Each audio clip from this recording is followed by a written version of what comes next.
welcome sign. Broadway is back in New York. It's been a year and a half since the coronavirus pandemic closed the curtains on Broadway shows. But the city's first musicals officially reopened last night. This is video from CBS's Anthony Mason. He attended Hadestown and caught the cast and band leading a bit of a sing-along after the show. Now, as more musicals reopen this month, there are a few changes fans should expect. To talk more about those changes, I'd like to bring in Inside Edition digital senior reporter, Leigh Scheps. Leigh, okay, so these shows are open. You were able to attend the final dress rehearsal for one of them, Waitress, which is a great show, a great movie. I'm going to nerd out. I love that show. So what can you tell us about the experience? And I will just sit here and be very jealous while you talk. Yeah, well, the sound of musicals are back on Broadway, Christina. It was my first time at a dress rehearsal for a Broadway show, and of course, my first time back in a Broadway theater in a year and a half. It was just like seeing a Broadway show, only they didn't give out playbills. But I will say what was really special about it is that everyone was just so enthusiastic, of course, to be back inside a Broadway theater. And so there was so much applause throughout the show. And then even at curtain call, everyone jumped to their seats to give the cast a standing ovation.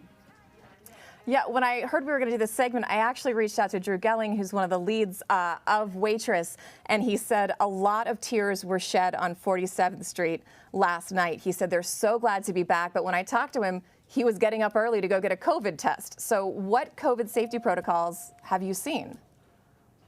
Well, in order for me to get inside the theater, I had to show my vaccine card and I had to show my driver's license with, a photo ID on it first to get inside. Then you scan your ticket. You have to wear a mask. The ushers, as they escort you to your seat, they tell you and remind you you have to wear a mask at all times throughout the show. And then even during that pre-show announcement, where they tell you to turn off your cell phones, they once again remind you that you have to wear a mask. But for Drew, getting a COVID test, this is very interesting because the cast has to get COVID tests backstage. And last night, actually, one of the cast members, an actress, tested positive for COVID. And so unfortunately, she wasn't able to perform. And so her understudy had to go on instead.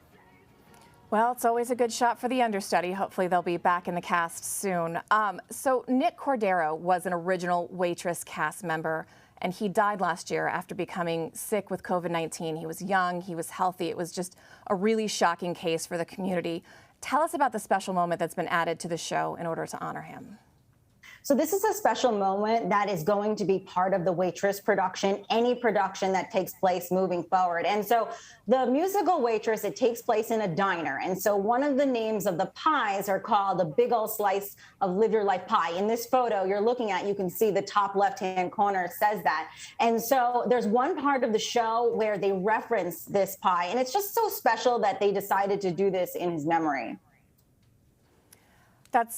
I think that's going to be really moving for a lot of people who knew him. Broadway's been out of the spotlight for about a year and a half now.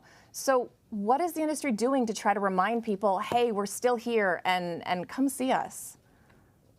Well, did you know that Broadway audiences are mostly made up of tourists? So that's first. So there's this new marketing campaign called This is Broadway, and there's a 2.5-minute video that is narrated by Oprah.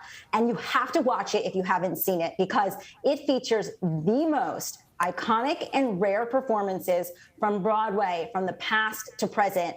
And earlier, when you were teasing this segment, you could see some of those photos of some of those Broadway stars. I mean, we saw Bernadette Peters, we saw Liza Minnelli. Look, there's Barbara Streisand, and I believe that is the Funny Girl. This is a shot of Mamma Mia. And so usually they don't release these types of imagery and video, but they made an exception in order to help promote Broadway. And this is just a reminder for people to remember that special moment of when they first fell in love with Broadway. I also want to point out, as far as ticket sales, the TKTS booth in Times Square, where you can get discount tickets, will be open starting September 14th.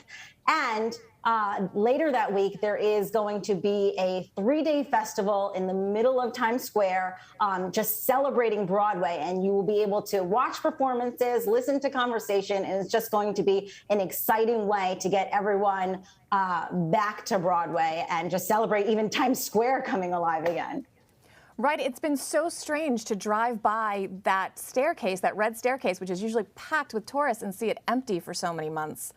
That's great news. And also, we have other good news. You have a CBS News piece set to come out next week about Come From Away. Tell us what that's about. So I'm so excited to talk about this piece because Come From Away is based on a true story inspired by real events that happened on 9/11. And this is a Broadway musical that, like all the other musicals, shut down on March 12th, 2020. And so in the middle of the pandemic, this past April, the cast and crew all got together again to film a version of it for Apple TV+.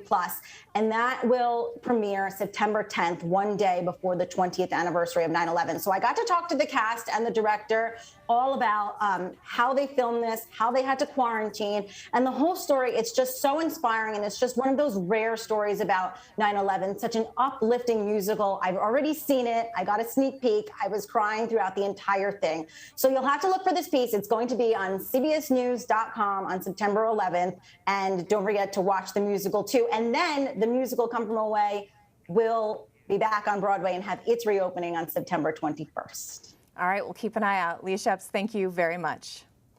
Thanks, Christina.